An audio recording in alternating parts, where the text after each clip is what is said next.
Dear student, आप सभी का AP study commerce and English Guruji channel में स्वागत है। आज हम अधिलाभ विधि में एक और उदाहरण के प्रश्न को समझेंगे। उसके बाद हम क्रियात्मक प्रश्न की ओर आगे बढ़ेंगे। तो सबसे पहले आप जो उदाहरण के प्रश्नों को हल करते जाइए तो आपका जो बेसिक है अधिलाभ विधि में किस प्रकार से क्वेश्चन आता है और उसको क्वेश्चन का हमको हल कैसे करना है, ये सारा चीज़ आपको समझ में आएगा। तो आज उदाहरण क्रमांक 8 के बारे में पढ़ेंगे। उदाहरण क्रमांक 8 को देखेंगे कि इसमें किस प्रकार से क्वेश्चन को बनाना है।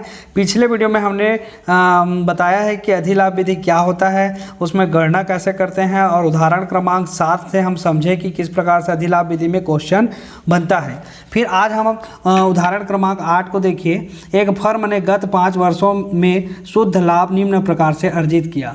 शुद्ध लाभ में यहाँ पर देखिए दिया हुआ है 7,000 रुपये फर्स्ट ईयर, सेकेंड ईयर में है 6500, 6,500, थर्ड ईयर में 8,000 और फोर्थ ईयर में है 7,500 और फिफ्थ ईयर में 6,000 रुपये, मतलब 5वें साल का कितना 6,000। ठीक है, इस प्रकार से पहले, दूसरे, तीसरे, चौथे और 5वें साल जो है जो लाभ हुआ है शुद्ध लाभ, उसको यहाँ पर दिया गया है। फिर फर्म का पूंजी निवेश 40,000 रुपये है। 40,000 क्या है? फर्म का पूंजी निवेश है। फिर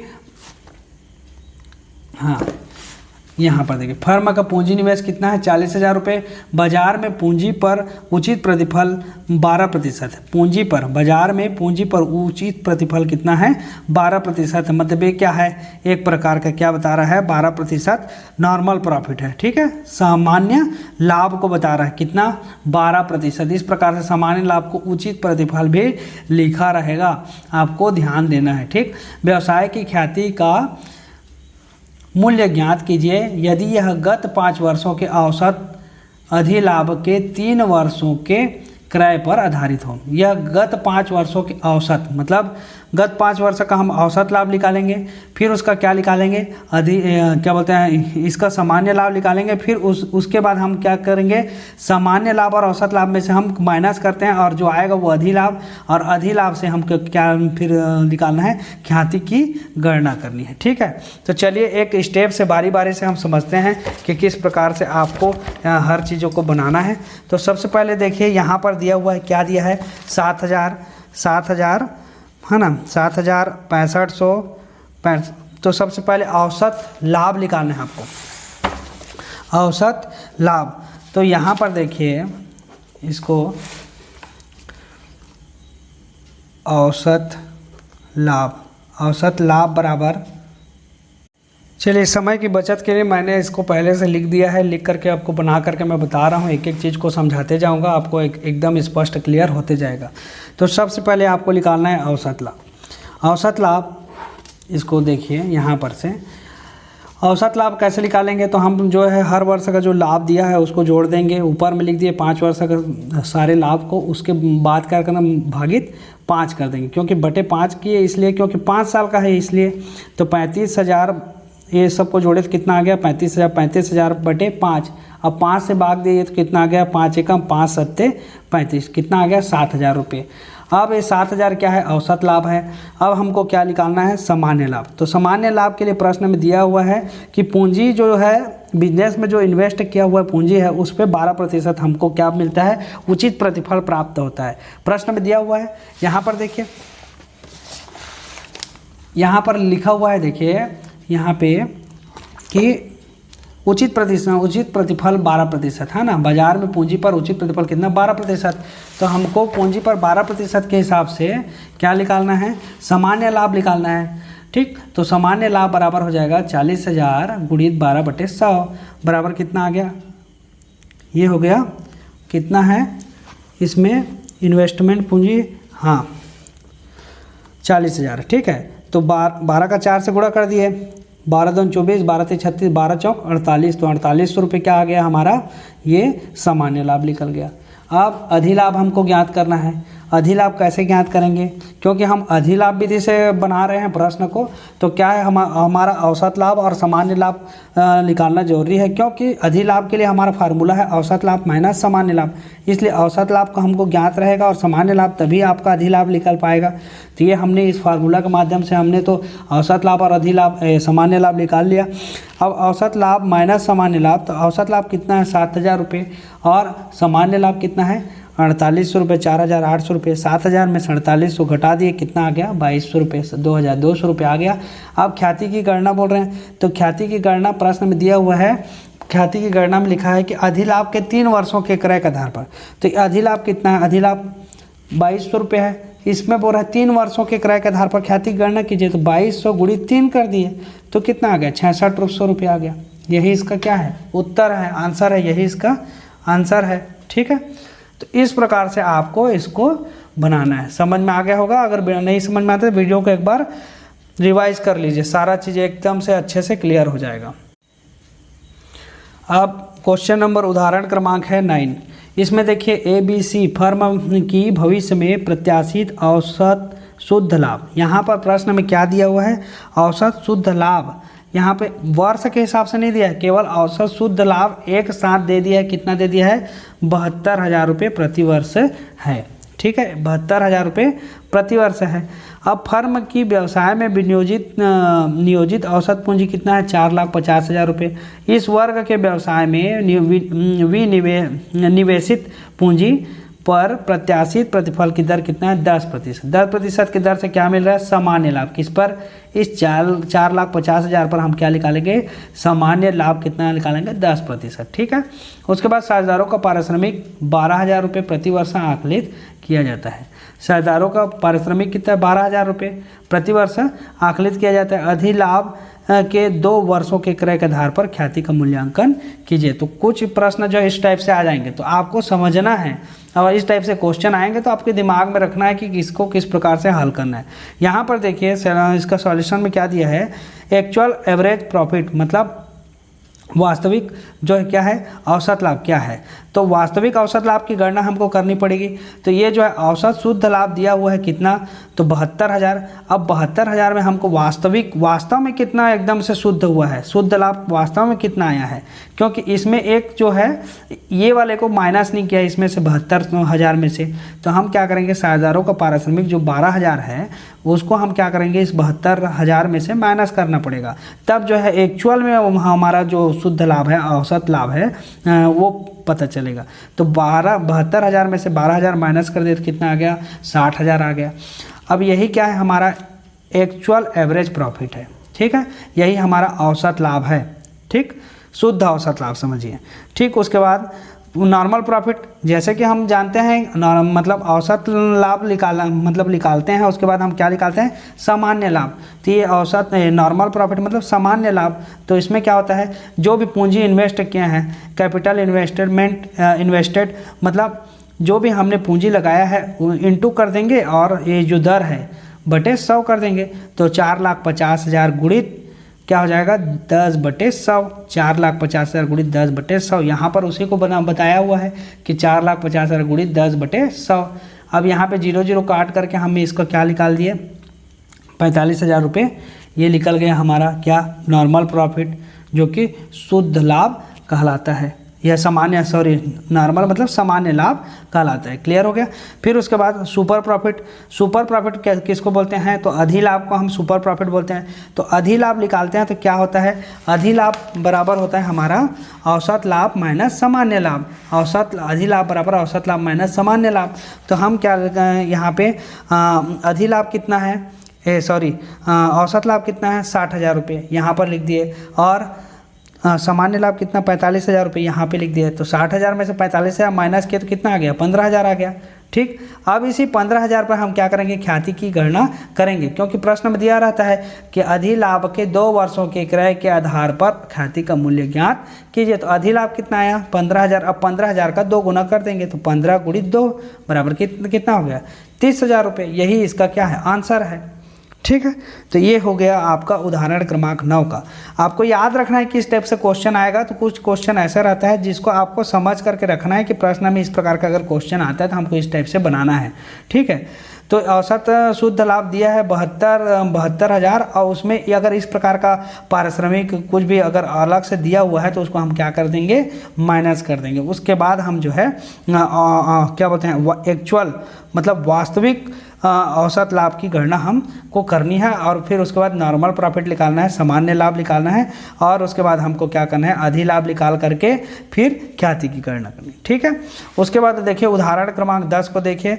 एक फर्म का औसत लाभ 25,000 रुपये है। एक फर्म का औसत लाभ कितना है, 25,000 रुपये। सामान्य लाभ की दर 10% है। देखिए औसत लाभ दिया हुआ है 25,000, सामान्य लाभ की दर कितना है, 10%। फर्म की संपत्तियां कितनी हैं, 30,000 रुपये और दायित्व कितना है, 1,25,000 रुपये। अधिलाभ के 2 वर्षों के क्रय के आधार पर ख्याति का मूल्य ज्ञात कीजिए। ठीक है, यहाँ पर थोड़ा सा आपको संपत्ति और दायित्व दोनों चीज़ दिया हुआ है, तो भी आपको समझना है कि किस प्रकार से प्रश्न बनेंगे। ठीक है, तो एक्चुअल एवरेज प्रॉफिट, वास्तविक जो है औसत लाभ कितना है यहाँ पे 25,000 रुपये, ये औसत लाभ दिया हुआ है।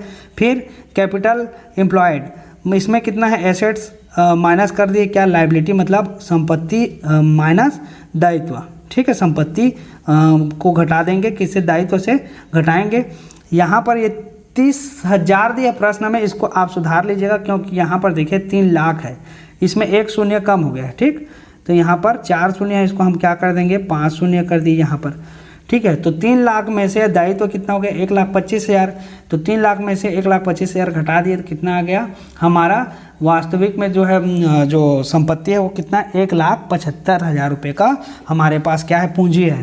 ठीक है, मतलब संपत्ति में से हम क्या करें, दायित्व को घटाएंगे तो हमारे पास पूंजी कितना है वो निकल जाएगा। तो 1,75,000 की हमारी पूंजी है और यही पूंजी क्या कहलाता है, इन्वेस्टमेंट मतलब इन्वेस्ट पूंजी कहलाता है। ठीक है, विनियोजित पूंजी कहते हैं इसी को, इन्वेस्टमेंट करके रखे हैं ये इसी पूंजी को। तो 1,75,000 में हम क्या निकालेंगे, तो 1,75,000 में क्या है, सामान्य लाभ हमको निकालना है 10% प्रति वर्ष की दर से, मतलब 10% की दर से। तो 1,75,000 गुणित 10/100 कर दिए तो कितना आ गया, 17,500 आ गया। अब हमारे पास ये देखिए एक्चुअल एवरेज प्रॉफिट तो है 25,000 और नॉर्मल प्रॉफिट कितना हो गया, 17,500। अब हमको क्या निकालना है, सुपर प्रॉफिट निकालना। सुपर प्रॉफिट मतलब अधिलाभ निकालना है। यहाँ पर देखिए अधिलाभ निकालने के लिए हमारे पास फार्मूला क्या है, औसत लाभ माइनस सामान्य लाभ। तो औसत लाभ कितना दिया है 25,000 और सामान्य लाभ कितना हुआ 17,500। तो औसत लाभ माइनस सामान्य लाभ 17,500, तो घटाया तो कितना आ गया 7,500। अब ये 7,500 क्या है, तो ये सुपर प्रॉफिट, सुपर प्रॉफिट मतलब अधिलाभ है। ठीक है, 7,500 क्या है, सुपर प्रॉफिट है मतलब अधिलाभ है। इसी अधिलाभ को हम क्या करते हैं, देखिए अधिलाभ के 2 वर्षों के क्रय के आधार पर ख्याति का मूल्य ज्ञात कीजिए। तो अधिलाभ के 2 वर्षों क्रय का मतलब अधिलाभ जो है उस पर हम क्या कर देंगे, 2 का गुणा कर देंगे। तो हमारा क्या आ जाएगा, ये हमारा ये आ जाएगा गुडविल, ख्याति, जिसको हम क्या बोलते हैं, ख्याति बोलते हैं। तो ये 15,000 रुपये हमारा ख्याति की राशि आ गया।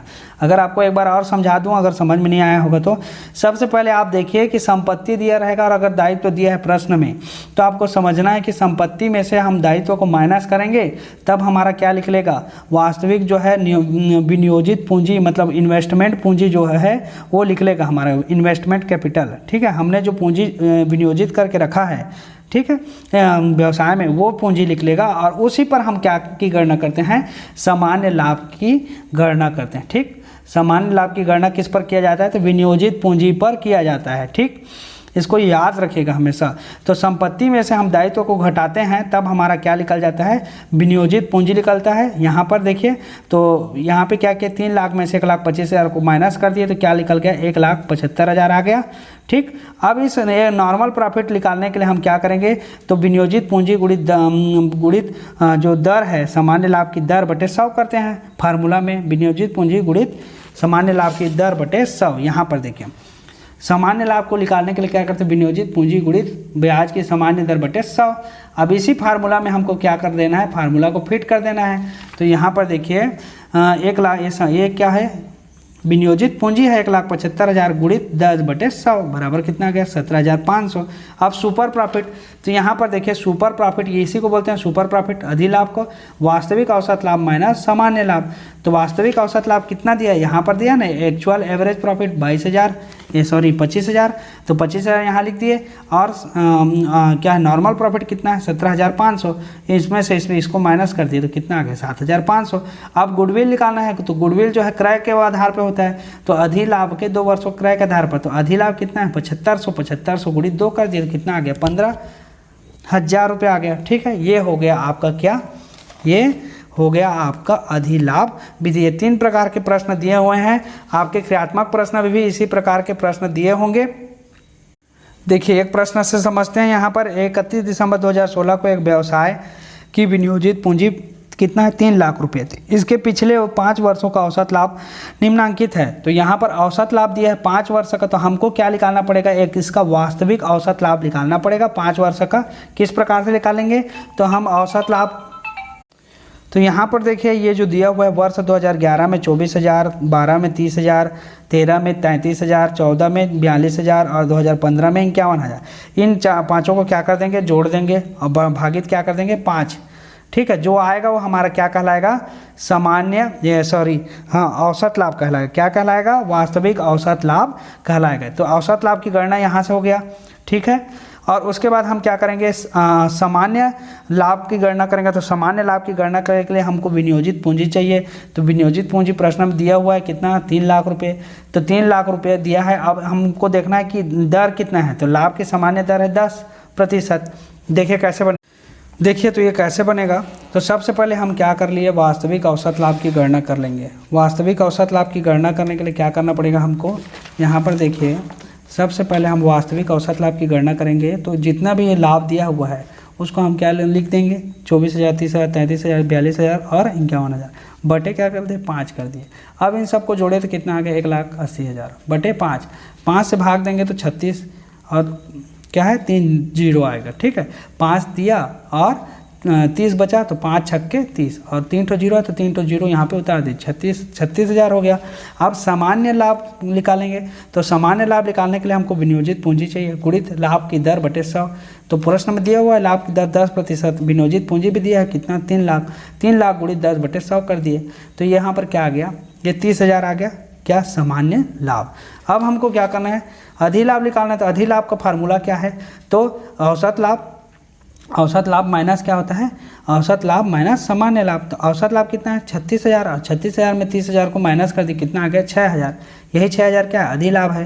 अब ख्याति की गणना किस में करते हैं, तो अधिलाभ में क्रय के वर्षों को जोड़ मतलब गुणा करके करते हैं। तो अधिलाभ गुणित 3 वर्ष के क्रय के आधार पर प्रश्न में दिया है। तो 6,000 गुणित 3 बराबर 1, कितना आ गया 18,000 रुपये। यही क्या है, ख्याति की राशि है। अधिलाभ भी कितना है 6,000।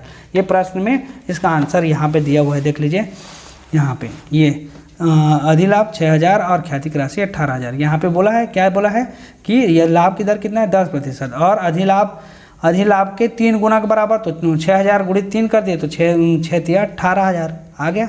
तो इस प्रकार से आपको बनाना है। ये क्रियात्मक प्रश्न है, क्रियात्मक प्रश्न क्रमांक 9 अधिलाभ विधि से। तो आशा करता हूँ कि आज के वीडियो में आपको सारा चीज़ जानकारी जो है आपको समझ में आया होगा। और अगर आपको समझ में आता है तो कमेंट करके बताएं कि आपको अच्छे से समझ में आ रहा है। ठीक है, कोई डाउट रहता है तो भी कमेंट में आप डाल सकते हैं, लिख सकते हैं। ठीक है, तो आज के वीडियो में बस इतना ही। अगर आपने वीडियो को लाइक नहीं किया तो लाइक कर दीजिए और चैनल को आपने अगर सब्सक्राइब नहीं किया तो सब्सक्राइब करना ना भूलें, क्योंकि मैं आप लोगों के लिए इस प्रकार के ज्ञानवर्धक वीडियो लेकर के आते रहता हूं। तो जब भी मतलब आपको नया वीडियो डलेगा तो उसका नोटिफिकेशन तुरंत पहुंच सकेगा अगर आप सब्सक्राइब किए रहेंगे तो इसलिए सब्सक्राइब करना बहुत ज़रूरी है।